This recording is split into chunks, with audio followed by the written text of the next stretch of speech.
Hello friends, and welcome back to another money video.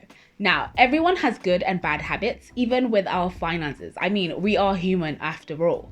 However, there are some money habits we pick up throughout the years that may seem harmless, but they may actually be worsening your financial position over the years and destroying your future without you even noticing. It may not seem like much at first. In fact, it may even seem okay in the first instance.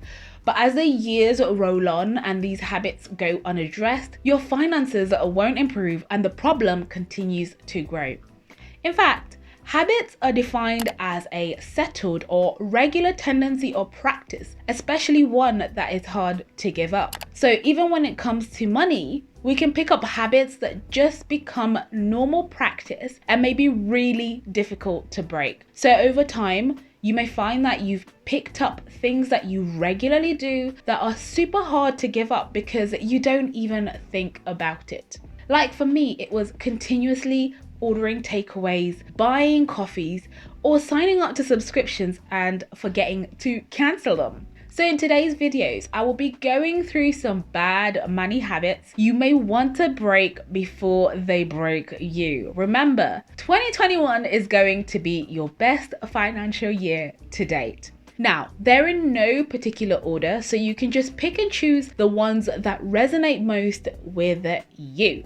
The first bad money habit to break is spending now and I'll deal with it later or never. For many of us, when we see something we like, we just purchase it and think about how we will deal with the financial impact later on. Impulse purchases or emotional spending can not only lead to wasting money, but also to accumulating large debts. And it's all in the guise of you sorting it out later on. And for most of us, we don't really know the true extent of our impulse purchases until we're reviewing our bank statements and credit card statements and just get the shock of our lives when you realize that you spend so much money buying things that you didn't really need.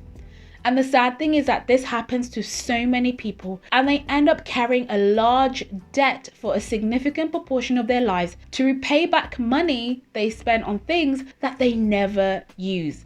So I would recommend you spend time assessing your spending habits and make an effort to continuously go through all your bank statements to understand what your purchasing behavior looks like. Then going forward, before purchasing any non-essential items, ask yourself, do you really need this or do you just simply want it? Then consider how many hours you will need to work to buy that item. Is that item really worth all the sweat and tears that you'll have to go through? And if there's any hesitation, then just do not purchase that said item. The second bad money habit is that you are not utilizing free money. Now, if someone offered you free money and there were no strings attached, would you take it?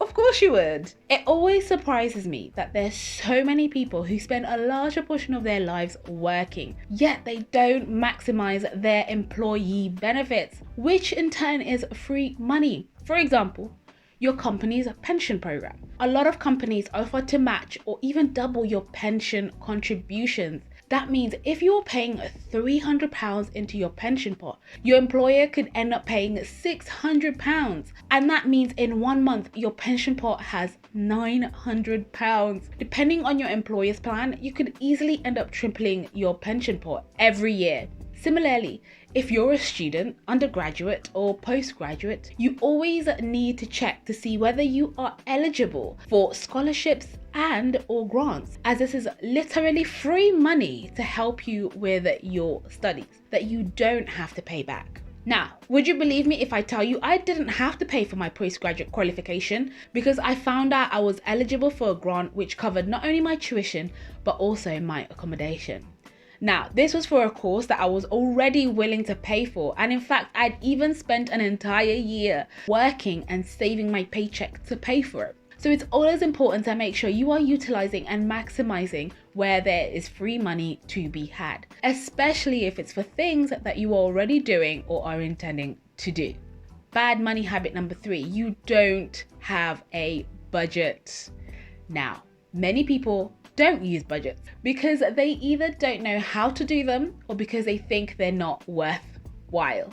But personally, I have found having a budget doesn't mean you can't enjoy life, but rather it has been a really helpful tool to help me become more financially responsible and more disciplined with my money so that I can reach my financial goals. And creating a budget doesn't have to be a hard exercise. In its simplest form, it's all about understanding your monthly inflows, that's how much money is coming in, and your monthly outflows, that's how much you are spending and saving. And simply ensuring that your outflow, how much you're spending and saving, is not greater than your inflow. There are tons of budgeting videos on YouTube that show you how to create one and stick to them. Why not check out my video where I share step by step how I budget my money on a month-to-month basis in full detail. Bad money habit number 4, you never cancel your unused subscriptions. Isn't it nice when you get a free trial of something for 30 days for free and not have to pay for that subscription? But realistically, how many of us remember to cancel these subscriptions before the trial period ends? And so we're stuck with paying a monthly subscription that you forget to cancel every single month. Trust me, I've been there, and those fees can quickly add up. I'm talking about Amazon Prime, Netflix, Disney Plus, Spotify, YouTube Premium, LinkedIn Premium, and so forth. The list could go on for days, and so could the cost. Many of these services offer these free trials to get you hooked on them, knowing fully well you'll enjoy the benefits and service and forget to cancel the subscription. And so if you hardly use the service, you are essentially giving your money away for free. So make it a regular habit to continuously go through your bank statements and look out for subscription fees or services you never use. Alternatively, for subscription services with multiple users, consider sharing accounts with family members and friends. For example, services like Netflix and Amazon Prime allow you to create multiple profiles on one account. So share them with your friends and family, and you end up getting 2 subscriptions for the price of 1. Bad money habit number 6, you don't think you'll need an emergency fund. If you are a regular viewer on this channel, you will know how much I love to talk about the importance of having an emergency fund. And I'm sure if you listen to any other finance-based channel, you'll hear people continuously talk about the importance of having and building an emergency fund. And that is simply because an emergency fund, by definition, is just a stash of money you set aside for real life emergencies that crop out of nowhere when you least expect it. Like your car breaking down, or the roof on your house needing to be repaired, or even a job loss, and you just need some money to tide you over before you find your next one. According to Murphy's Law, if something can go wrong, it will. And for the most part, it's not a matter of if it'll happen, but when it'll happen. No one expects to lose their job or get hit with a big home repair bill or pay for something unexpected. And I think that last year has proved that it's so important to have some money set aside for these rainy days should they happen. Most experts advise that you should have at least 3 to 6 months worth of living expenses set aside to tide you over without having to go into your savings. To break this habit, make it a priority to allocate a proportion of your income aside each month towards an emergency fund. Bad money habit number 7, you are worried about impressing others. A fantastic way to stay broke is to constantly worry about what others have and trying to impress them with material things. And believe me, this can be an easy trap to fall into, especially with the social media age we live in. We are constantly bombarded with images of things that we can buy to make us happy or to prove that we have money. And it can be so easy to want to show the world that you can afford these items too. But getting caught up in that consumer mentality and continuously spending on unnecessary things or upgrades you don't need will never improve your financial position, especially if you don't have the cash to fund that type of lifestyle. So, to break this habit, the key is to ignore what others have and to focus on your own money goals. I know it's easier said than done, but you could start with some practical actions like unfollowing people on social media who may be influencing you to spend a lot of money, and start following those who will teach how to manage your money more wisely. Bad money habit number 7. You're not doing all you can to pay down your debt. The use of credit cards can be a great thing for establishing credit, for emergency purchases, and even get travel points or cashback. However, too many people use them to buy high-priced items that they do not have the cash to pay for, because it can be so easy and convenient to just tap and walk away. Then the bad habit is compounded with not paying attention to your credit card statements, because you simply pay the minimum payment requested by the credit card companies, and this only leaves your credit card debt to grow, especially because a lot of credit cards have a very high interest rate. So you just over time end up racking up more debt. The solution here is to work hard to pay the credit card balance in full to avoid interest charges.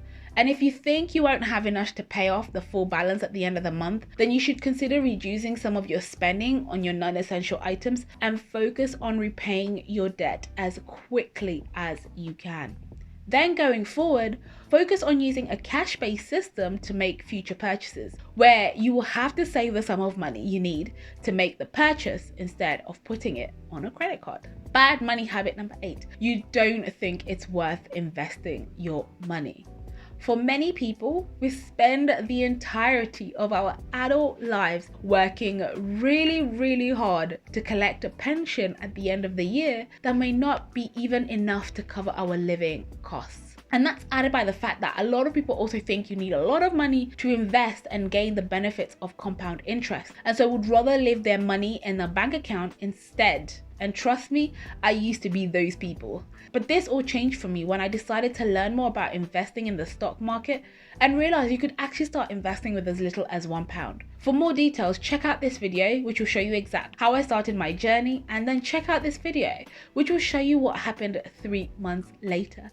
The results were astounding. I will also link the video in the description box below. But the key thing to remember with this one is that if you want to grow money for the future and having it in a bank account may not be the best place to have it right now, especially now when interest rates are so low. But that's not to say having a savings account is not important. I would reiterate that having money in a bank account is great for emergency funds. Therefore, it is important to learn how to invest your money so that your money can work for you and make you even more money. And living in the digital age means we are lucky to have access to information that can teach you how to invest with as little as you have using apps on your phone. And that way you are left with a larger sum of money when it comes to retiring and having financial freedom.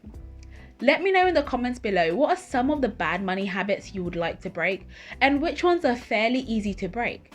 Please check out these videos, which will show you all the tips and tricks I'm using to improve my financial position on my journey to early retirement and financial freedom. Don't forget to hit that like button and to subscribe. And of course, share this video with someone who would like to make a positive impact on their financial position. From the bottom of my heart, I mean it. Thank you so much for all your support, and I'll see you in the next video. Take care. Bye.